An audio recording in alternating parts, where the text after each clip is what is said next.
In this video, I'm sharing 3 things that you can do to make smarter, more strategic decisions, even when it feels like everything is uncertain and the world is on fire. Because just because the world feels completely chaotic right now does not mean that your choices have to be. Hey, I'm Kiran, your coach and the creator of the Possibility Pattern. And if you are in that messy middle bit where you just know what you're doing is not working anymore, but you are not completely sure what it is that you want to do next, then you're in the right place. I'm here to help you get unstuck, shift your energy, and to create a version of success that is actually built around your gifts so that you can build a life that you are actually thriving in. Okay, I have a confession to make because a few weeks ago, I did something that I know I shouldn't have done, but I just couldn't help it. Right before I was going to bed, I thought, oh, let me just check the news and see what's going on in the world. Big mistake. By 3 a.m. that night, I was spiraling out of control, and I was like in a vortex. I just couldn't stop reading. And the more that I read, the more I just started to freak out and just feel like so overwhelmed with just everything that's happening in the world right now, and just catastrophizing and just feeling like the world is ending and what and therefore what does that mean for my career, and thinking about all the worst case scenarios, all of which, as I'm sure you can resonate with, end up with me jobless, homeless and alone. And I know that I'm not alone. I'm sure you can resonate with this as well, because I feel like just around everybody is in panic mode between the world being on fire and then it feeling like AI is coming to take our jobs, people just being laid off and and if they haven't already been laid off, feeling really anxious that they might be next, but feeling like the job market is in chaos. And so for a lot of people that I've been speaking to recently, people are in survival mode and are telling themselves, you know what, when things get better and when things settle down, that's when I'm going to think about what is it that I really want to do, and think about my dreams and think about how I can really be thriving. The problem with that is, who knows when things are going to get better, if ever.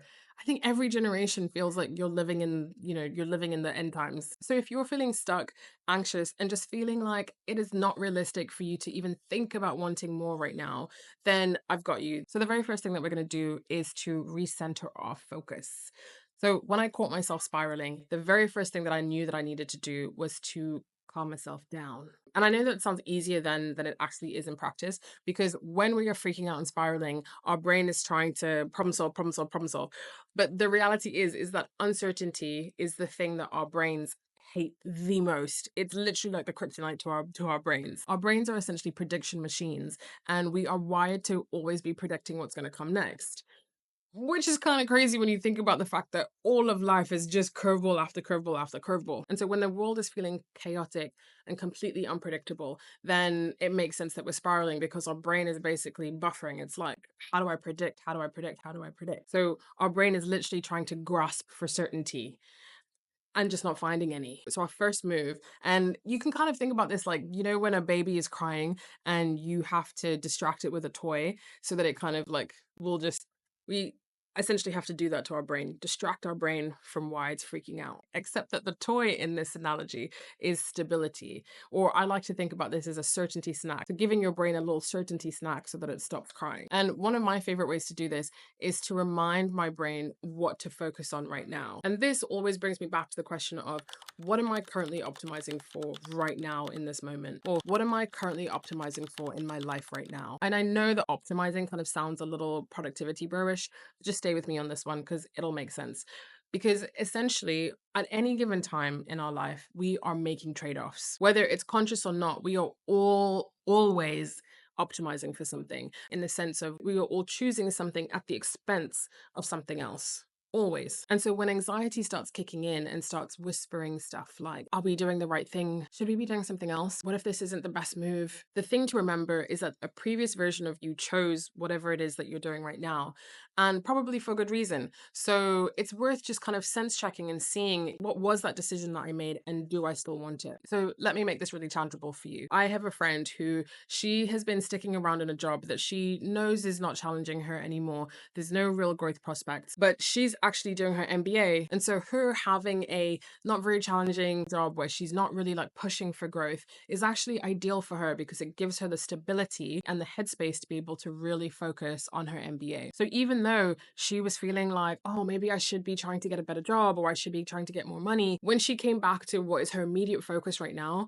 she was like, I have to get my MBA done. And so that kind of gave her that reminder of, oh yeah, this is what I'm focusing on right now in this season of my life. And then on the flip side, I had a client who decided to quit her job and take an extended sabbatical because she was so burnt out and the stress from her job had really affected her health. And so she had decided that she was going to take a period of time to really focus on getting herself back into the best health possible. And she really needed the space and the freedom to be able to do that. So again, even though she also started feeling like, oh, maybe with everything that's going on, I should be thinking about things differently and I should be trying to get another job as immediately as possible.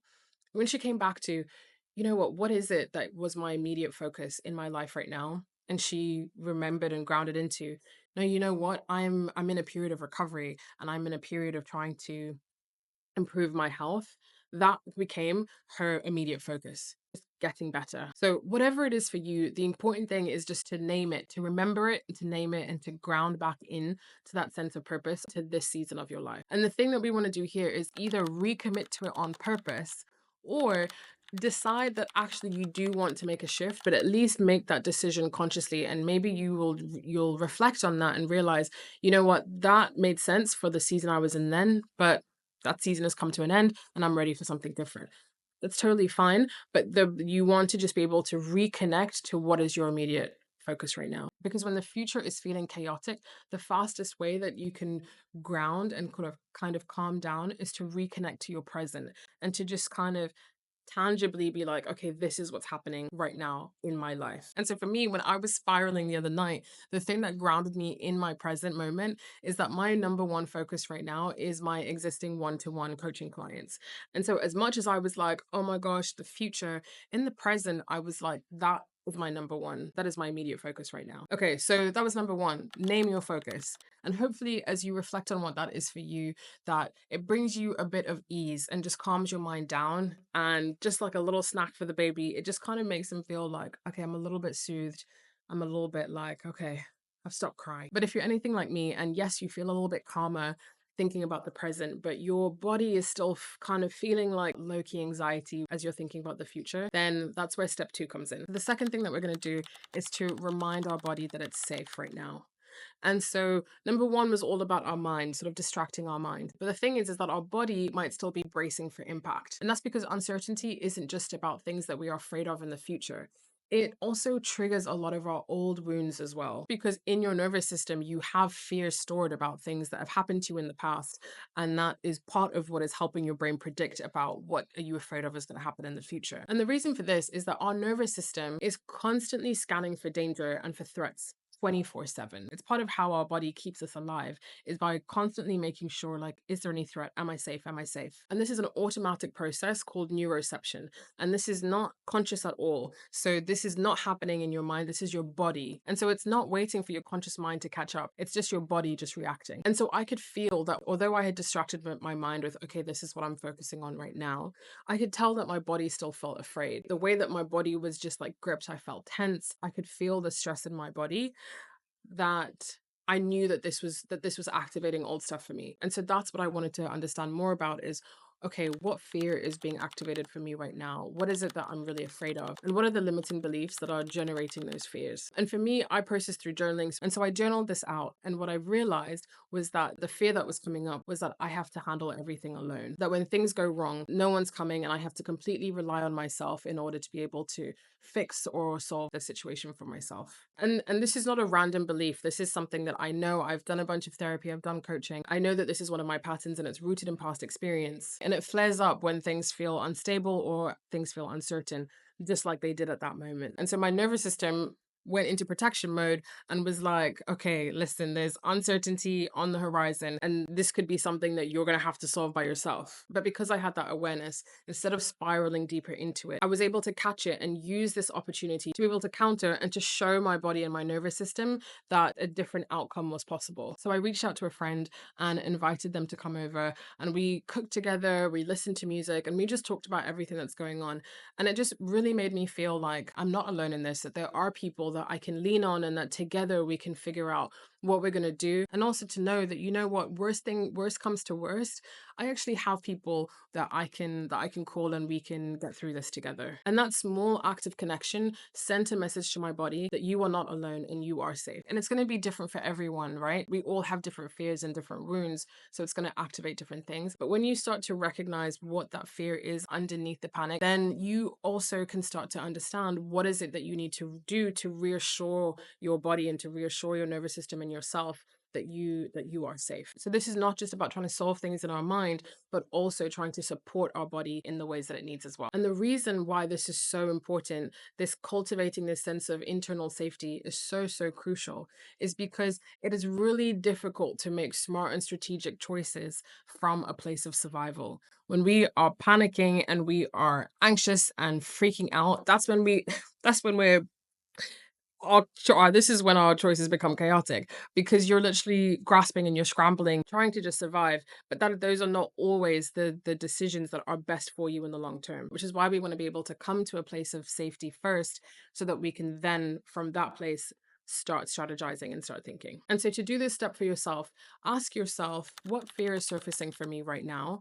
And what is one small way that I can interrupt that pattern and show my body safety in this moment? And this is not to say that you need to solve everything right now, today, and how you're feeling. It's more about just giving your nervous system a little bit of evidence that you are safe, that you are okay right now. So the next day, after I'd had that lovely moment of connection with a friend and reminded myself that I was not alone, I could feel that I had a little bit more breathing room in my mind and in my body to really start thinking about the future. And from that calmer, more grounded, more resourced place, I was finally able to ask myself the most important question: what does this give me an opportunity to experiment with?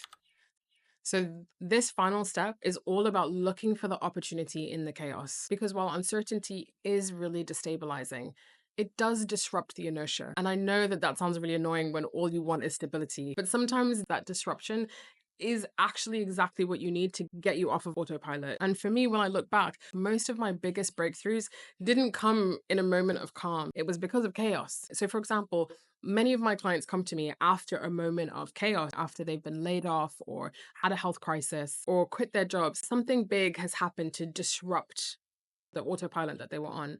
And then what happens on the other side is that they end up pivoting or transitioning into something that is more aligned for them, that they would never have given themselves the opportunity to even dream of being able to do that, because they were so attached and just entrenched in the autopilot of their lives at that point. So uncertainty is uncomfortable. 100%, right? But it does often create space for reinvention, because destruction and creation are always happening at the same time. You cannot have destruction without creation, and you cannot have creation without destruction. And often when we are panicking about the future because of we're anxious, we tend to be focusing on the destruction part. And so everything that we've been doing so far has been about being able to regulate ourselves to a place where we can begin to look at the possibilities of creation. And so when the old plans fall apart, this gives us the opportunity to ask ourselves, what wants to be built from here?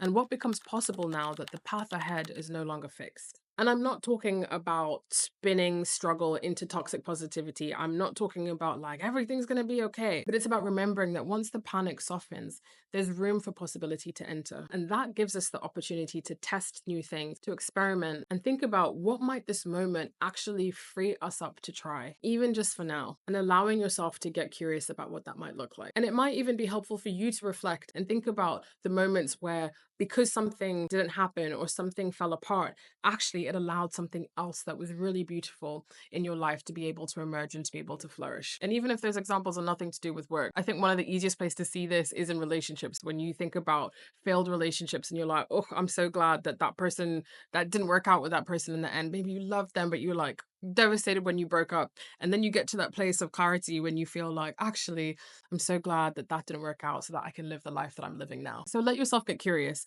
because when you move from spiraling to stabilizing to experimenting, you create just enough space for you to start thinking about, where is the creativity in the chaos? So the takeaway here is that uncertainty is overwhelming, yes, but it is also an invitation, if you choose to see it, to clarify your focus, to unblock the fear that's underneath the panic, and to create space for new possibilities. So tell me, what is one way that you are choosing to grow through the chaos right now? Let me know in the comments what landed for you and how you're feeling and how you're navigating through all of the uncertainty right now. And if this resonated, then hit subscribe for more ways that you can move through uncertainty with clarity, strategy, and self-trust. All right, I'll see you in the next one.